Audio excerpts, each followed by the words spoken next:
예, 더불어민주당 기동민입니다. 장관님, 네.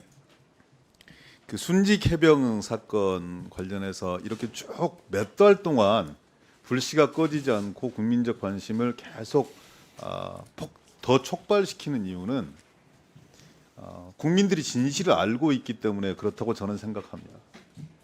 그러니까 해병대 사령관의 말씀의 변화 과정, 또 이 국방부 관료들의 말씀의 변화 과정, 이런 부분들이 다 기록되어 있고 또 심지어는 다 녹음되어 있거든요. 어떤 녹음 파일이 튀어나올지 몰라요. 저기 계신 법무관리관하고 해병대 수사단장이 통화한 내용이 어느 순간에 녹취 파일로 등장할 수도 있습니다. 한순간에 망할 수도 있어요. 지금까지 주장해왔던 과정들이. 해병대 수사단장이나 중수대장이나 다 노련한 수사관들 아닙니까? 20년, 30년씩 현장에서 근무했던 사람이고 수사했던 사람들입니다. 그 사람들이 왜 해병대 사령관과 한때는 이 목숨까지 같이 나누고 의리를 지키고 모든 그 이 상황 인식에 의견의 일치를 받던 사람이 왜 나중에는 해병대 사령관과의 통화를 녹취를 하겠습니까? 사람이 변할 걸 아는 거거든요. 상황이 그렇게 사람들을 만들어 나가니까 그렇습니다. 저는 장관님이 그 자리에 앉아 계시기 때문에 그런 말씀을 앵무새처럼 뭐 되풀이하실 수도 있다고 생각하지만 국민들은 다 아는 진실들을 우리는 지금 무대에서 연극적인 희극적인 요소를 가미해 나가며 서로의 주장을 펼치고 있을 뿐이죠. 이 진실이 밝혀지는데 크게 오랜 시간이 걸리지 않아요. 과정들이 많이 남아 있거든요. 국회 청문 절차도 남아 있고 특검도 남아 있고 경찰 수사도 남아 있고 별로 신뢰하지는 않습니다만 그런 과정들이 남아 있기 때문에 더욱더 그렇다는 생각을 합니다. 저는 정말 존경하는 정성호 의원님의 접근법에 대해서 100% 동의합니다. 억울한 사람이 없어야죠. 수사 대상이라는 이유로 기소되었다는 이유로 아니면 수사 과정이라는 이유로 업무가 배제되고 이래서는 안 되는 거죠. 근데 지금까지 그게 모든 공직자에게 똑같이 적용되었던 원칙이라면 받아들이겠습니다. 근데 일사단장은 무슨 철갑을 두른 사람 같아요. 한규 위원장님 말씀 주셨지만 스스로 사의를 표명했던 사람이고 분리 파견이든 무엇이든지 간에 업무에서 배제도 되었던 사람이고 사회적으로도 그리고 군 내에서도 더 이상 어떤 지휘 체계를 통솔하기에 적절하지 못한 이런 판단이 있었음에도 불구하고 어느 순간에 정상적인 근무를 지금 진행을 하고 있다는 말이죠. 그 같이 그 현장에 있었던 사병의 어머니가 공수처에 일사단장을 고발을 하고 전역을 하자마자 또 한 사병이 공수처에 일사단장을 고발을 하고 이런 사건들을 그냥 한 개인의 행위로 여러분들은 지금 축소시키고 있습니다. 병사들의 의견일 뿐이다라고 얘기하고 있습니다. 과연 그럴까요? 그렇지 않은 거죠. 일사단장 이번에 그러면 정상적인 과정들 거쳐서 해병대 사령관, 해병대 부사령관 했으니까 갈 수 있는 보직이 뭐 이렇게 쭉 따져보면 합참, 전비태세, 무슨 단장 뭐 이런 정도밖에 없는 것 같더라고요. 그쪽으로 그러면 가게 되는 겁니까? 아니 뭐 별다른 하자가 없으니까 작전 과정 속에서 임무를 성실히 수행한 군인이니까 정상적인 인사 구조 내에 포함이 되겠네요. 장관님. 예, 기동민 의원님, 사실 진실이나 일사단장 문제는 지금 곧 뭐 수사가 진행되니까 조금 기다리면 아니죠. 그에 맞게끔 조치하겠습니다. 제가 보기에는 예. 그 수사가 진행된다고 한다 하더라도 경찰에서 어떤 일정한 수사 결과가 나온다 하더라도 국민들을 설득하는 데는 대단히 어려움이 있을 겁니다. 결국은 국회에서 통과된 특검이 그 진실에 접근할 수 있는 최단거리 코스일 텐데 그것도 상당한 시간이 걸릴 수밖에 없는 거예요.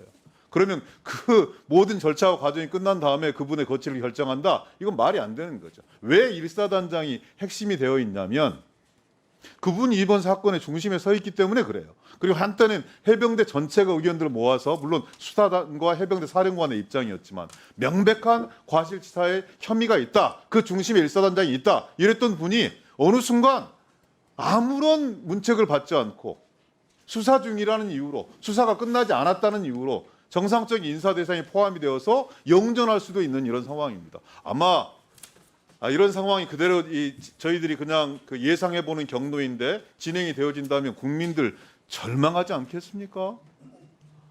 뭐 부모님들 내 자식들 알토란 같은 생떼 같은 내 자식들 군대 보내려고 하겠습니까? 이런 군대를 믿고 이 내 자식의 안전과 생명을 군대에 맡길 수 있다 이렇게 생각하겠습니까? 그래서 최소한 일사단장에 대해서는 업무에서 지휘 체계 내에서 배제를 시켜놓는 게 그게 최소한의 국가의 도리이고 국방부 장관의 도리이다. 이런 차원에서 말씀을 드리는 거예요. 이분 무슨 개인적인 사과함이 있겠습니까? 근데 이렇게 국민적으로 논란이 되었고 지휘 책임 속에서 책임을 방기할 수 없는 이런 것들이 곳곳에서 확인이 되어지는데 정상적인 인사 대상에 포함이 되어진다? 그 군율이 있겠습니까? 장관이 한번 상식적으로 판단해 보십시오. 어떻습니까? 예, 제가 답변을 네. 네네.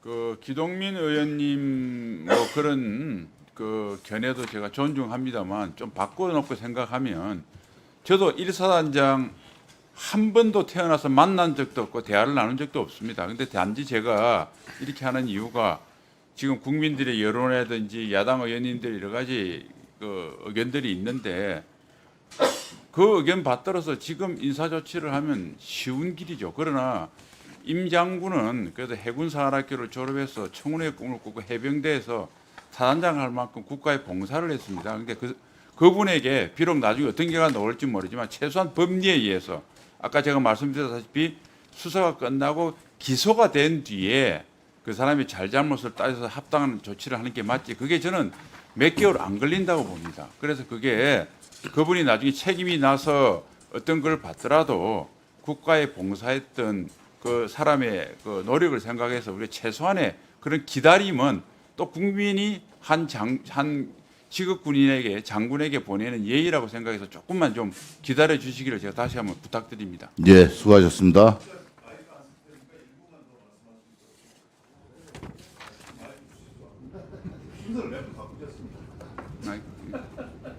장관님 그렇게 네. 말씀 주시려면은요. 네. 그분의 인격과 그분의 명예, 그분의 진실이 그렇게 중요하면 그분 부대 내에서 함께 생활하고 희생되었고 그리고 그분의 행위로 인해서 고통받고 있는 병사들에게도 장관님의 그 따뜻한 시선이 동시에 적용되어야 되는 겁니다.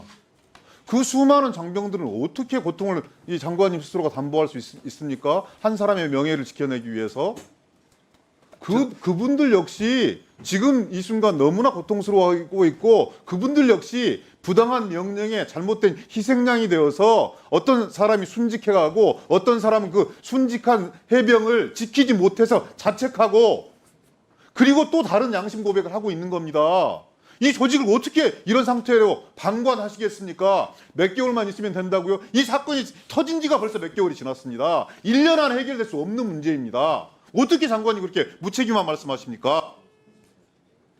예, 기동민 의원님, 열 손가락을 깨물어서 아프지 않은 손가락이 없다라는 말이 있는데 저한테는 임성근 소장 못지않게 우리 장병들의 생명, 명예 다 중요합니다. 그래서 그런 측면에서 제가 여러 가지 좀 비판도 받고 하지만은 그래도 법리에 기초해서 좀 기다려보자는 말씀을 드렸으니까 뭐 제 진심을 알아주셨으면 좋겠습니다.